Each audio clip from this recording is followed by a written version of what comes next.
Hello students, today we would study the poem Ulysses in details. So, the previous day I said that in Tennyson's Ulysses we will meet a character who has an unsatiable quest for adventure and knowledge. So, Ulysses কি? Ulysses হচ্ছেন জ্ঞান ভাণ্ডারের শেষ বিন্দুটুকু তুলে নেওয়ার যে একটা অদম্য স্পৃহা, তেমন একটি চরিত্রের প্রতীক, যার মধ্যে সেটি আছে। In this poem we would find Ulysses at the port in the evening. তাকে আমরা দেখব বন্দরের কাছে সন্ধেবেলায়, when he is addressing his fellows and subjects and others, and he hands over the great responsibility of kingship over his son Telemachus. তাহলে Ulysses দাঁড়িয়ে আছেন সমুদ্রের বন্দরের সামনে একদম সন্ধেবেলাতে, এবং সেখানে তিনি কি করছেন? সেখানে তিনি তার আত্মীয় পরিজন সকলের উদ্দেশ্যে কথা বলছেন। It is his parting words, departure. তিনি চলে যাবেন সেই মুহূর্তে তিনি কথাগুলি বলছেন। So it is a dramatic monologue. Dramatic monologue is a conversation led by one from first to last. Mono means one. Monologue মানে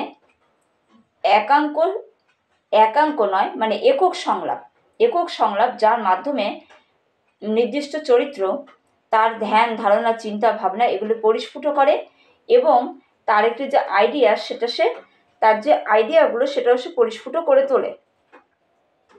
তাহলে সেই মনোলগের মাধ্যমে কিন্তু আমরা ইউলিসিসের চরিত্র, ভাব ভঙ্গি এবং তার যে স্পিচ এগুলো সব কিছু আমরা পেয়ে যাব। সো ড্রামাটিক মনোলগ, তো why it is called dramatic? Because in this type of monologue there comes the dramatic quests and dramatic elements like passions, emotions, etc. There is an action, but action in the story told by the narrator. It is at the same time a narrative and at the same time dramatic. কারণ একজন যখন গল্পটা বলছে, গল্পের মাধ্যমে বিভিন্ন কাজগুলি কিন্তু ফ্ল্যাশব্যাকের মতো করে ফুটে উঠছে। যেমন আমরা মুভিতে অনেক সময় দেখি যে একটা গান হতে হতে একটা শিশু থেকে একটা মানুষ বয়োজ্যেষ্ঠ হয়ে গেল, প্রাপ্তবয়স্ক হয়ে গেল, এটসেট্রা, বা এর নাম্বার অফ ইনসিডেন্টস একটা গানের মধ্য দিয়ে বোঝানো হয়ে গেল। তো সেই রকম ড্রামাটিক মনোলগে একটা ক্যারেক্টারের ন্যারেটিভের মাধ্যমে, তার গল্পের মাধ্যমে, তার একক বক্তৃতার মাধ্যমে সমস্ত কিছু ফুটে উঠবে। So let us come to the story or poem. What is the story of the poem? কবিতার গল্পটা কি? কবিতার গল্পটা আমি বারবারই বলছি, কবিতার গল্পটা হচ্ছে ইউলিসিস 20 বছর পরে ফিরে এসেছেন। He has come back to Ithaca and now he wants to go out again for making further adventures. So let us start. It little profits that an ideal king, by this still hearth among these barren crags, matched with an aged wife, I meet and dole unequal loss into a savage race, that hoard and sleep and feed and know not me. It little profits, profit means লাভ, এটা আমাকে খুবই কম মানে লাভজনক করে, that an idol king, একজন অলস রাজা, by the still hearth, HEARTH, hearth means চুল্লি, হার্থ মানে চুল্লি, যেখানে সব কিছু পুড়ে ছাই হয়ে যায়, বা হার্থ ইজ ওয়েস্টল্যান্ড, বদ্ধভূমি, ব্যারেন ল্যান্ড, যেখানে কিছুই নেই। তো why he is called hearth, which he is called hearth, কাকে তিনি হার্থ বলছেন আর কেনই বা বলছেন? তিনি বলছেন hearth. Hearth means the loss of domestic pleasure. দৈনন্দিন জীবনযাপন করতে, সাংসারিক জীবনযাপন করতে ইউলিসিসের ভালো লাগে না। কেন লাগে না? আমাদের তো ভালোই লাগে, আমরা তো ঘরের মধ্যেই থাকি, যেখানে আমরা যাই না কেন ঘুরে ফিরে আমরা ঘরেই আসি, কারণ home sweet home. But Ulysses is not under the same idea. Why? Among these barren crags, crag means rocky land, rocky island, pathure bhumi. It is barren because it can't produce any corn. এটা কোনো শস্য উৎপাদন করতে পারে না, বন্ধা জমি। সেটা কাকে বলছেন তিনি? His own motherland, Ithaca. ইথাকাকেই তিনি বলছেন যে এই বন্ধা জমি, এরকম পাথরের জায়গা, it's by the still hearth, এই নিভন্ত চুল্লির সামনে বসে থাকতে, matched with an aged wife. Aged wife, age equal to বয়স, এজেড মিন্স বয়স্ক, বয়স্ক স্ত্রী। Who is the aged wife? She is Penelope. I mete and dole unequal laws into a savage race. এখানে আমি মিট অ্যান্ড ডোল, আমি কেবল কী করি? আমি কেবল ভাগ বাটারা করে দিই, ডিস্ট্রিবিউট করে দিই, বা I try to put the laws and rules over the savage race. আমি বর্বর জাতি যারা এখনো সভ্যতার আলো পায়নি, নট ইয়েট সিভিলাইজড, আমি তাদের ওপরে আইন চাপানোর চেষ্টা করছি।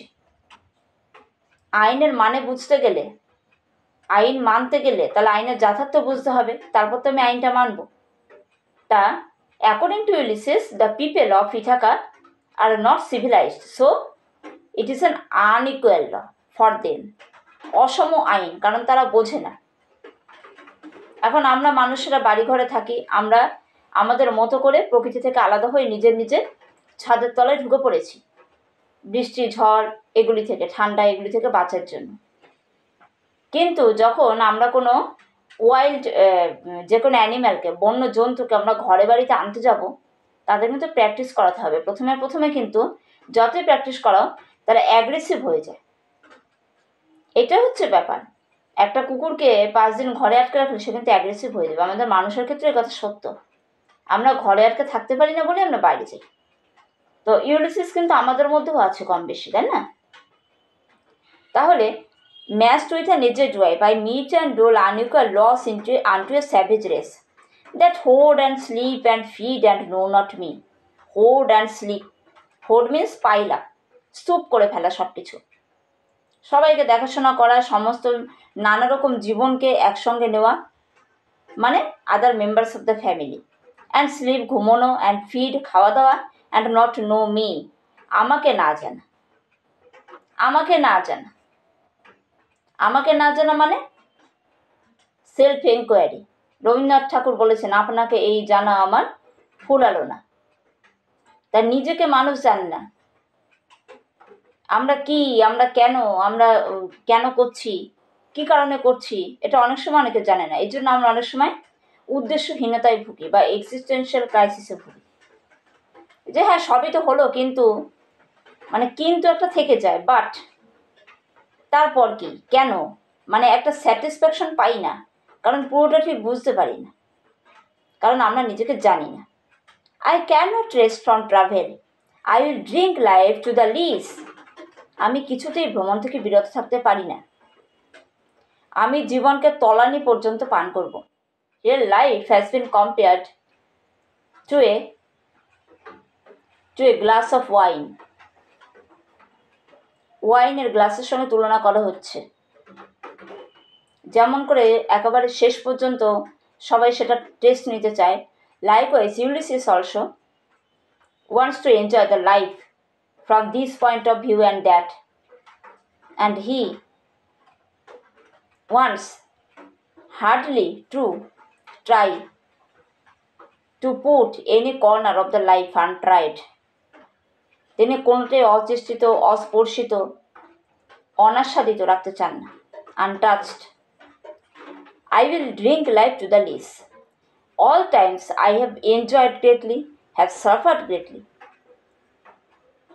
আমি সবসময় উপভোগ করেছি, আমি কষ্টভোগও করেছি। একদিকে এনজয়েড, একদিকে suffer, those are opposite ideas, there is an antithesis. Both with those that loved me and alone on shore and when through scudding deeps the rainy Hyades vexed the dim sea. যখনই কারোর সাথে থেকেছি বা একা থেকেছি, সমুদ্রের তীরে বা যখন স্কাডিং ড্রিপস, বৃষ্টির আনা মেঘের সঞ্চার হয়েছে, the rainy Hyades, the scudding drips, the rainy Hyades. What is Hyades? Hyades is a particular constellation of stars which causes rain and thunderstorm. তাহলে vexed the dream sea, vexed VEXT equal to vexed, vex VEX বিরক্ত করা, irritate করা। Don't vex me, I am working না, আমাকে বিরক্ত করো না, আমি এখন কাজ করছি। তো ভেক্সড দ্য ডিম সি, প্রশান্ত সমুদ্রকে বিক্ষুব্ধ করে তুলেছে। কে তুলেছে? হাইডিস, যেটা নাকি ঝড় বৃষ্টি ডেকে এনেছে। I am become a name, আমি একটা নাম হয়ে গেছি। I M A renowned person and manners, sorry, for always roaming with a hungry heart, আমি সবসময় একটি ক্ষুধার্ত হৃদয় নিয়ে, অতৃপ্ত হৃদয় নিয়ে এখানে সেখানে ঘুরে বেরিয়েছি। ROAM, roam equal to wander, উদ্দেশ্যহীনভাবে ঘোরাঘুরি করা। To go here and there without any particular purpose, নির্দিষ্ট কোনো উদ্দেশ্য না নিয়ে ঘোরাঘুরি করা। Much have I seen and known, cities of men and manners, climates, councils, governments, myself not least, but honored of them all. অনেক দেখেছি আমি, অনেক জেনেছি। বিভিন্ন নগরের শহরের মানুষেরা, তাদের আচার আচরণ, তাদের জলবায়ু, তাদের পর্ষদ, তাদের সরকার, তাদের রাজদরবার সবই দেখেছি। মাইসেলফ নট লিস্ট, আমি নিজেও কম নই, বাট অনার দেম অল, যেখানে গেছি সেখানে সম্মানিত হয়েছি। And drunk delight of battle with my peers, peer equal to mates, equals, সহযোদ্ধাদের সঙ্গে আমি যুদ্ধের যে আনন্দ মদিরা সেটাও পান করেছি। Far on the ringing plains of windy Troy, সেই হাওয়াপূর্ণ সেই ট্রয়ের সমভূমিতে। Why windy Troy? Because at the end of the Trojan War, and this was the end that was caused by or planned by Ulysses himself. Ulysses with his mates made a wooden horse, settled into the city, and they hid themselves in the belly of the wooden horse during daylight, and at night they came out of the horse's belly and set fire on the horse. Thus the city was ablaze. So windy Troy. At the end of the Trojan War, Helen refused to go back home. Helen বাড়ি ফিরতে চাইলেন না, and Ulysses again undertook adventure for long 10 years more. So he spent 10 years in Trojan War and spent more 10 years in adventures. So equal to 10 plus 10 equal to 20 years. I am a part of all that I have made. আমি যা দেখেছি সব কিছু একটা অংশ হয়ে গেছি। Yet all experience is an arc where through glimpse that untraveled world whose margins fades forever and moreover when I move. কিন্তু তবুও সমস্ত অভিজ্ঞতাগুলিকে মনে হয় একটা তরুণদ্বার, দুর্গের তরুণদ্বার। কেমন হয়? Semi circular. গথিক বিল্ডিং যেগুলোতে দেখা যায় সেমি সার্কুলার এরকম করে। কেন ওগুলো করা হতো? যাতে সানলাইটটা ঠিকমতো পাওয়া যায় বেশি। তো যখনই আমি দেখি যে এত এত অভিজ্ঞতা, তবু মনে হয় ওই বাইরের বৃহৎ জগৎ আনএক্সপিরিয়েন্সড, আনট্রাভেলড। ঘরে কতটুকু সূর্যরশ্মি আসে, বাইরে তো ফটফটে রোদ, ফটফটে আলো, ঘরে কতটুকু আসে? যতই আমার জানালার দরজা খোলা থাকে, ঘরে কি পুরোপুরি রোদটা আসে? কখন? সবসময় আসে না। রোদের উত্তাপ, রোদের উষ্ণতা পেতে গেলে আমাকে খোলা আকাশের নিচে দাঁড়াতে হবে। Same is the case. Yet all experience is an arc where through glimpse, যেখান থেকে উকি দেয় দ্যাট আনট্রাভেলড ওয়ার্ল্ড, এটা হাতছানি দেয় ইউলিসিসকে। তিনি ব্যস্ত হয়ে যান, তিনি ঘরে থাকতে পারেন না সেই সুদূরের আহ্বানে। Whose margin fades for ever and for ever when I move, যখনই আমি সরে সরে যাই তার সীমারেখা আরও যেন ধীরে ধীরে ধীরে ধীরে মিলিয়ে যায়। দিগন্ত রেখা, কাকে আমরা দিগন্ত রেখা বলি? হরাইজন। যখনই আমরা আকাশের দিকে তাকাই তখনই মনে হয় যে হ্যাঁ, আমার বাড়ির ছাদ তো এতো বেশ, তার উপরে তো আমার এটা একটু দূরে একটু পেছনে একটা নারকেল গাছগুলো আছে, দেখতে পাচ্ছি গাছের সারি, তার পেছনেই মনে আকাশটা এরকম গোল হয়ে নেমে পড়েছে। তার মানে গাছের পিছনে, গাছের একটু ওপরেই আকাশটা আছে, অসুবিধা নেই, ভালো কথা। সেটা তো নিচতলা থেকে দেখলাম, বা ছাদে গিয়ে যখন দেখলাম তখন দেখলাম যে না, গাছের মাথায় ঠিক আকাশটা নেই। আরও যদি ওপরে যাই দেখবো যে না, তার ওপরেও নেই। তাহলে আকাশের যেমন কোনো সীমা নেই, সেই রকম যখনই তিনি বেরোন তখনই মনে হয় যে আস্তে আস্তে সীমারেখাগুলি যেন আস্তে আস্তে মুছে যাচ্ছে। হাউ ডাল it is forever and forever when I move. How dull it is to pause to make an end. কি বিশ্রী ব্যাপার থেমে যাওয়া, একটা সমাপ্তি ঘোষণা করে দেওয়া, একটা ইতি টেনে দেওয়া। To rust unburnished not shine in use, পড়ে থেকে মরচে পড়া, পড়ে থেকে মরচে পড়া, কাজে অব্যবহৃত থেকে। Here life is compared to A sword. If I place a sword in my almirah, then it would get rusted after some time. কিছুই ব্যবহার করিনি, তুলেই রেখেছি, মরচে পড়ে যাবে। তাহলে সেই রকম জীবনকে যদি আমরা কাজে না লাগাই, জীবন কিন্তু চলে যায়।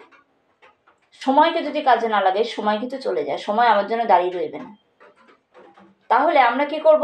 আমরা নিজেরা তো কখন মরচে পড়ে যাই, আমরাও মরচে পড়ে যাই। আমাদের কর্মশক্তি, আমাদের মেন্টাল স্ট্রেংথ এগুলো কমে যায়। কখন? যখন আমরা এগুলোকে ইউজ করি না। তাহলে ইউটিলাইজ করতে জানতে হবে। তাহলে to rust unburnished, not to shine in use, কাজের সময় ছকছক করে উঠলো না। What is the use of a sword? The use of a sword is in the battle field to kill the enemy. সেখানে যুদ্ধের তলোয়ারের ব্যবহার। এখন যুদ্ধ হলো না, তলোয়ার আমি আলমারিতে তুলে রেখে দিলাম, মরচে পড়ে যাবে। It's quite natural. As though to breathe are life, শ্বাস নেওয়াটাই, নিঃশ্বাস নেওয়াটাই জীবন। Life piled on life were all too little, জীবনের পর জীবন যোগ করলেও সেটা অনেক তুচ্ছ। Of one to me little remains, আর আমার মতো একজনের খুব কমই আছে। But every hour is saved from that eternal silence and something more, a bringer of new things and high litter for some 3 suns to store and hold him myself. 3 sun equal to 3 years. Why? The earth takes 1 complete year to complete its 1 rotation. So 3 sun equal to 3 year. So Ulysses is under the view that he is an aged person and he has very little time in this life. So he is very keen, very interested to save every hour from that eternal silence of time, that is death. মৃত্যুর মুখে তো যেতেই হবে, কিন্তু আমি 1 ঘন্টা করেও বাঁচিয়ে নিই। প্রত্যেকটি মুহূর্তকে আমি সঠিকভাবে ব্যবহার করি। And this great spirit yearning in desire to follow knowledge like a sinking star. এই বৃদ্ধ, this great spirit, grey means old, ধূসর, মানুষের ধূসর চুল কখন হয়? ওল্ড এজে। তা সেই রকম এই যে বৃদ্ধ বয়সের যে একটা উদ্দীপনা, সেটা অবশ্যই স্লো ডাউন হয়ে গেছে অনেকটাই। সেই স্পিরিট নিয়েই তিনি এগোতে চান। তার তবুও একটা ইচ্ছে আছে, to follow knowledge like a sinking star, ডুবন্ত তারার মতো করে জ্ঞানকে অনুকরণ করা। What's the matter? The sun rises in the east and sets in the west. সূর্য পূর্ব দিকে উঠছে আর পশ্চিম দিকে অস্ত যাচ্ছে। তাহলে আমি যদি সেটাকে পুরো ফলো করতে চাই, আমি ইমাজিন করলাম সূর্য পূর্ব দিকে উঠছে, এখানে এই একটা লাইন, পশ্চিম দিকে অস্ত যাচ্ছে এখানে লাইন। এবার আমি সিঙ্কিং স্টার কী করবো? ডুবে এখান থেকে এরকম করে এরকম করে আমি শুরু থেকে শেষ অবধি দেখছি। ফ্রম সানরাইজ টু সানসেট, তাহলে আমাকে কিন্তু ধীরে ধীরে ফলো করতে হবে। Beyond the utmost bound of human thought, beyond পেরিয়ে, the utmost bound of human thought, মানব চিন্তা, মানুষের চিন্তা শক্তি, তার একেবারে সর্বোচ্চ সীমা পেরিয়ে আমি ডুবন্ত তারার মতো করে জ্ঞানকে অনুকরণ করতে চাই। তাহলে এটুকুই আজকে থাক। So Ulysses up to this stanza reflects his own ideas, his own thinking, and establishes his reason for not staying home anymore, cause he is an aged person. He has already spent long 20 years outside, and now with an aged wife and an adult son who has all the potentialities of ruling a race. Ulysses doesn't want to spend any moment being rushed in the house. He doesn't want to get unvarnished.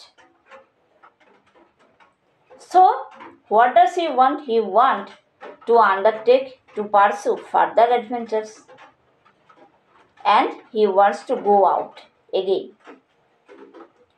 So, this is his reason. এটা তার যুক্তি, তিনি এইটুকু বললেন।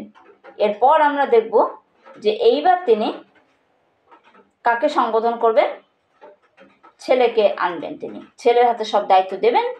আর তারপরে কি করবেন, তারপর তিনি তার ম্যারিনেদের সম্পর্কে একটা স্পিচ বলবেন, তারপর তিনি কি করবেন, চলে যাবেন। ফাইনালি হি গোস আউট। তাহলে এই হচ্ছে ব্যাপার। তাহলে সমগ্র কবিতাটি, আমি যে টেক্সটটা ফলো করছি সেখানে দেখছি সমগ্র কবিতাটি মোটামুটি 3টে স্ট্যান্সাতে বিভক্ত।